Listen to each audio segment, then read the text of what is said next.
ॐ सच्चिदानन्दरूपाय विश्वोत्पत्त्यादिहेतवे तापत्रयविनाशाय श्रीकृष्णाय वयं नमः। नमस्कार, मैं हूं ज्योतिष आचार्य मुरारी पांडे। आज हम चर्चा करेंगे ज्योतिष के माध्यम से एक ऐसे बीमारी के बारे में जिस पर सामान्यतः उसकी चर्चा बहुत कम होती है और इसके शिकार बहुत से ज़्यादा लोग हो भी जाते हैं, लेकिन कहीं ना कहीं वो समाज में इस पर चर्चा नहीं होती है। इसके बारे में जो एक दूसरे को जानकारी होनी चाहिए वो बहुत कम होती है। तो आज हम ज्योतिष के माध्यम से उस पर चर्चा करेंगे कि कुंडली में कौन सी ऐसी स्थिति बनती है कि आदमी इस बीमारी का शिकार होता है। अब मैं आपको बीमारी का नाम बता दूं, उसका नाम है अवसाद। इंग्लिश में हम उसको कहते हैं डिप्रेशन। आदमी तनावग्रस्त कब हो जाता है, कब वो डिप्रेशन में चला जाता है और उसकी कुंडली में ग्रहों की क्या ऐसी स्थिति होती है कि वो बीमारी से वो पीड़ित हो जाता है। आप सबको पता है कि हाल ही में बॉलीवुड इंडस्ट्रीज के उभरता हुआ सितारा सुशांत सिंह राजपूत इसी बीमारी से ग्रसित थे।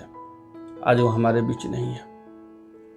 आज हम चर्चा करेंगे कि क्या सुशांत सिंह राजपूत के कुंडली में क्या ग्रहों की इस प्रकार की स्थिति थी कि वो इस बीमारी में पड़े या वो बीमारी से ग्रसित हुए, पहली बात।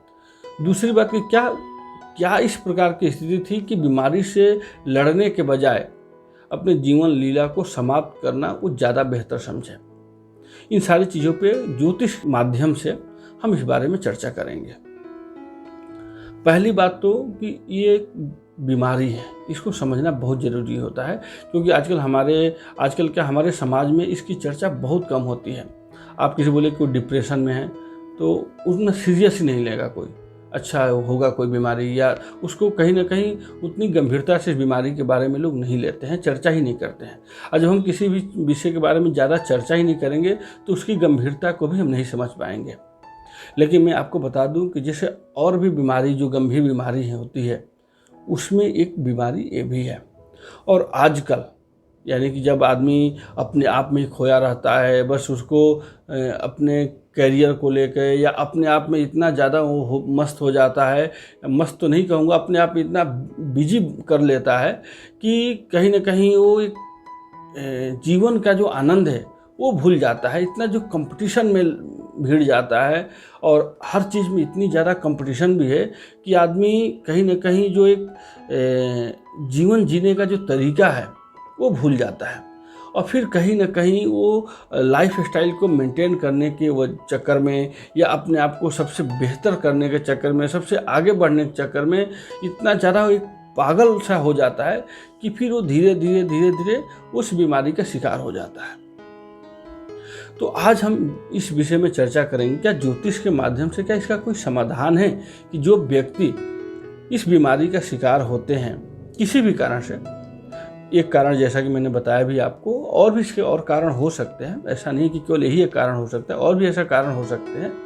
तो क्या इस बीमारी के लिए हम कुंडली के माध्यम से इसको देख के कि ग्रहों की स्थिति क्या है और क्यों ऐसे बीमारी होती है और उसका क्या समाधान है, इस बारे में हम इस वीडियो में हम चर्चा करेंगे। पहली बात बता दूं कि कुंडली में जो 12 घर होते हैं, जिसको भाव भी बोला जाता है, कई लोग घर बोलते हैं, भाव बोलते हैं। हर भाव का, हर घर का अलग अलग कार्य होता है, अलग अलग चीज़ों का हम विचार करते हैं। जैसा कि आप लोग पता है कि पहले घर से, जिसको हम लग्न बोलते हैं, पहले घर से स्वास्थ्य के बारे में विचार करते हैं। दूसरे घर से हम धन के बारे में विचार करते हैं। तीसरे घर से हम पराक्रम इत्यादि के बारे में, भाई बहन के बारे में विचार करते हैं। 7वें घर से जीवन के साथी के बारे में बात करते हैं। 10वें घर से हम कैरियर के बारे में बात करते हैं, बिजनेस के बारे में बात करते हैं। एकादश भाव के बारे में हम लाभ इत्यादि के बारे में चर्चा करते हैं। ऐसे ही हर घर से हम अलग अलग विचार करते हैं। लेकिन ये जो 12 घर होते हैं ना, इसमें कुछ शुभ होते हैं, कुछ अशुभ होते हैं। अब उसको समझना बहुत जरूरी कि कौन कौन से घर शुभ होते हैं और कौन कौन से घर अशुभ होते हैं। कुंडली में जो पहला घर होता है उसको हम लग्न बोलते हैं, ये शुभ होता है। चौथा घर होता है वो भी शुभ होता है। 5वां घर होता है वो भी शुभ होता है, उसको त्रिकोण बोलते हैं। 9वां घर होता है उसको भी हम त्रिकोण बोलते हैं, ये भी शुभ होता है। 10वां घर करियर के लिए होता है और केंद्र का स्थान होता है, ये भी शुभ होता है। दूसरा घर और सातवां घर ये शुभ होते हुए भी इनको मारक स्थान बोला गया है।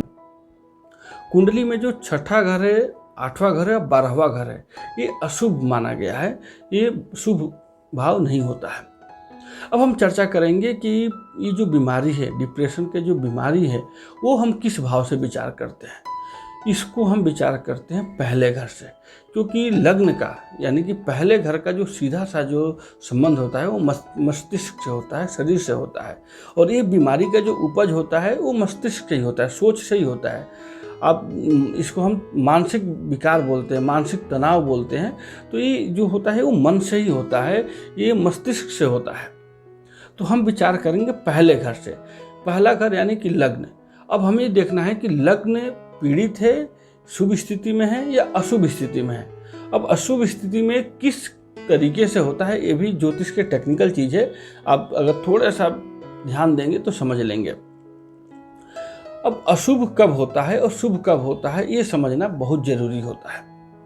शुभ के बारे में हम संक्षिप्त बता दें, क्योंकि शुभ है तो फिर कोई समस्या ही नहीं है, तो उसके बारे में विशेष चर्चा करने की जरूरत नहीं होती। चर्चा उसकी की जाती है जिसके साथ समस्या हो। शुभ यानी कि कोई अच्छा ग्रह, जैसे गुरु बैठ जाए, शुक्र बैठ जाए या बुध बैठ जाए, कोई भी शुभ ग्रह बैठ जाए, या उस घर का जो स्वामी है यानी कि लग्नेश है वो उच्च के स्थिति में हो जाए या शुभ ग्रह के साथ हो जाए तो शुभ माना जाता है, अच्छा माना जाता है। लेकिन इसके विपरीत अगर वो अशुभ हो जाता है, पीड़ित हो जाता है, तो ऐसी स्थिति में व्यक्ति डिप्रेशन का शिकार हो जाता है। अब 3 परिस्थिति में कोई भी घर या राशि जो होती है वो पीड़ित होती है। अब इसको समझिए। उस घर में कोई अशुभ ग्रह बैठ जाए। अशुभ ग्रह कौन कौन से होते हैं? राहु, केतु, शनि, मंगल, सूर्य। अगर उस घर में अशुभ और शनि ये उस स्थान में बैठ जाए यानी उस घर में बैठ जाए तो भाव का जो शुभता है वो खराब हो जाता है, यानी वो पूर्ण फल नहीं दे पाता है। दूसरी स्थिति होती है कि उस भाव का स्वामी यानी उस घर का जो मालिक है, बोलते हैं ना कि घर का मुखिया का अच्छा होना बहुत ज़रूरी होता है, वैसे ही कुंडली में पहला घर जो यानी जहाँ से हम इसमें रोग का विचार करते हैं, उसका जो मालिक है, स्वामी है, वो अगर पीड़ित हो जाए, या पीड़ित कैसे होता है, या तो नीच का हो जाए, या जो अशुभ भाव जो मैंने बोला 6, 8, 12 या मारक स्थान दूसरा या 7वां उन स्थान में बैठ जाए, या वो कोई अशुभ ग्रह के साथ बैठ जाए तब भी वो पीड़ित हो जाता है, या कोई अशुभ ग्रह देख भी ले तब भी पीड़ित होता है।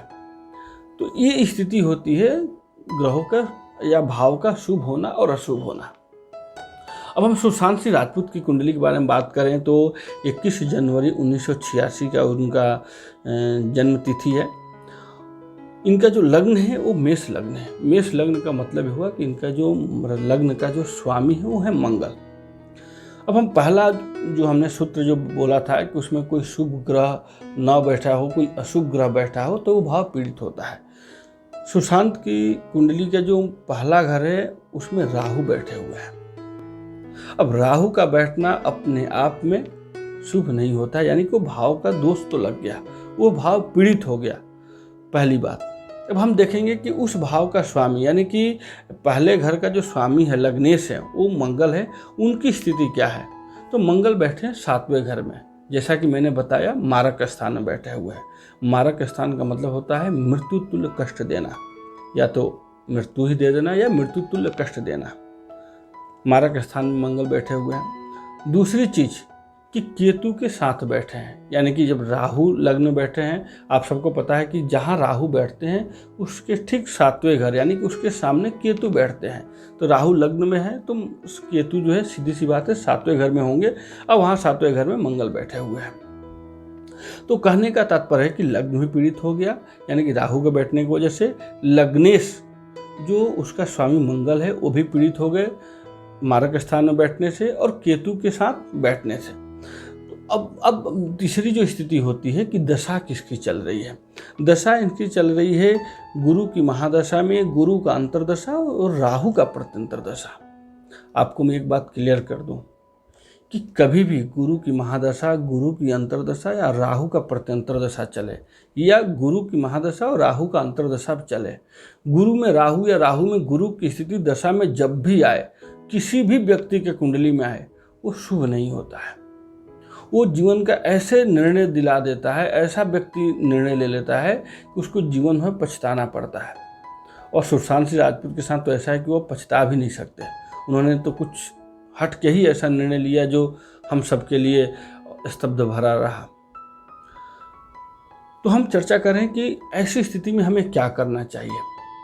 कभी भी लग्नेश कमजोर हो जाए तो व्यक्ति को उसको मजबूती करनी चाहिए, उसको पावरफुल बनाना चाहिए। लग्नेश को पावरफुल बनाने का एक ही तरीका होता है, उससे संबंधित रत्न धारण करना।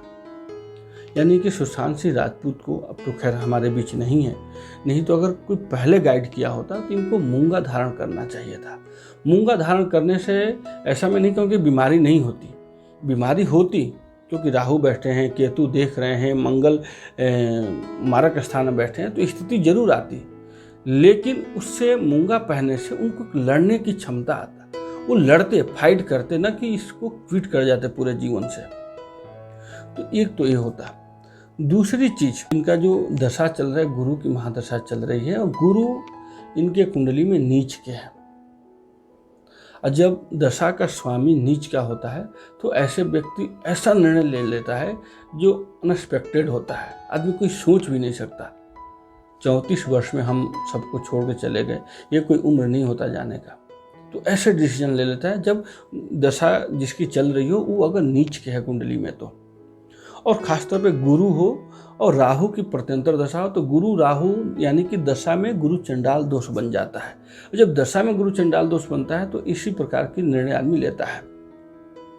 अब हम इसके निवारण के बारे में चर्चा कर रहे थे। तो इनको मूंगा पहनना चाहिए था, या कोई भी व्यक्ति को, किसी भी को भी अगर लग्नेश कमजोर है या इस प्रकार की बीमारी से वो ग्रसित है, या उनको लगता है कि इस बीमारी में हम धीरे धीरे आगे बढ़ रहे हैं, ऐसी बीमारी हमको पकड़ रही है, तो उस लग्नेश को, कोई भी लग्न हो, 1 से लेके 12 तक में कोई भी उनके लग्न हो, तो उसके स्वामी का रत्न धारण करें, पहली बात। दूसरी बात कि जो अशुभ ग्रह उस राशि में बैठा हुआ है, यानी कि उस लग्न में बैठा हुआ है, उस घर में बैठा हुआ है, उसकी शांति कराना चाहिए। राहु अगर बैठा है तो राहु के मंत्रों का जाप करें, शनि बैठा है तो शनि के मंत्रों का जाप करें, या कोई भी जो अशुभ ग्रह बैठा उसका निवारण करना चाहिए। अगर सही समय पर सही ज्योतिषीय सलाह लेकर हम अपने जीवन को आगे बढ़ाते हैं तो निश्चित तौर पे इसका लाभ मिलता है। देखिए, ज्योतिष पूरी तरीके से, जो मेरा मानना है कि पूरी तरीके से एक साइंस है। अगर इसका अगर आपका कैलकुलेशन सही है तो पूरी का पूरी आपको रिजल्ट एक्यूरेट मिलेगा। कई लोगों को उंगली उठाते हैं कि उन्होंने ऐसा बताया लेकिन हमारे जीवन में नहीं हुआ, तो इसका मतलब ये नहीं कि ज्योतिष शास्त्र गलत है। कोई डॉक्टर दवा दिया और दवा से मरीज ठीक नहीं हुआ या रिएक्शन कर गया, वो मर ही गया मरीज, तो इसका मतलब नहीं है कि मेडिकल साइंस गलत है। वो डॉक्टर के ज्ञान में कमी हो सकती है। उसी प्रकार कोई ज्योतिषी आपको कुछ बताया और वो आपके साथ घटित नहीं हुआ, तो इसका कोई तात्पर्य और कोई ऐसा सीधा संबंध नहीं है कि ज्योतिष शास्त्री फेल है। वो ज्योतिषी में कमी हो सकता है, हमारे अंदर कमी हो सकती है। हम अगर कैलकुलेशन को सही नहीं कर पाते तो हमारे अंदर कमी हो सकती है, लेकिन इसका मतलब ये नहीं हुआ कि हमारा ज्योतिष शास्त्र जो है हजारों लाखों वर्षों से चला आ रहा है उसमें कोई कमी है। तो वही मैं बताना चाह रहा हूँ कि किसी भी व्यक्ति को अगर बीमारी है तो ज्योतिषीय समाधान भी उसका होता है। आप किसी योग्य ब्राह्मण से, किसी योग्य ज्योतिषी से संपर्क करके और सही तरीके से इसका निवारण करा सकते हैं। यदि आपको ये वीडियो अच्छी लगे तो आगे भी शेयर करें। और आपको अपने कुंडली के बारे में कुछ भी जानना है, या अगर आपकी इच्छा है कि हम अपने कुंडली के बारे में जानें कि कौन सी बीमारी है या कब क्या होने वाला है या कैसा स्थिति है ग्रहों की, तो आप निःशुल्क इसकी जानकारी ले सकते हैं। इसके लिए आपको केवल जो मेरा नंबर दिखाई दे रहा है उस पर आपको व्हाट्सअप करना होगा। उसमें अपना नाम, अपना date of birth, time, birth place मुझे व्हाट्सअप करिए। जैसे ही हमें समय मिलेगा हमें उस कुंडली को देखकर फिर आपको रिप्लाई करूंगा। मैं खुद ही रिप्लाई करूंगा, इसलिए अपना डेट ऑफ बर्थ, टाइम मुझे आप दे सकते हैं। जय श्री राम, शुभ हो, मंगलमय हो।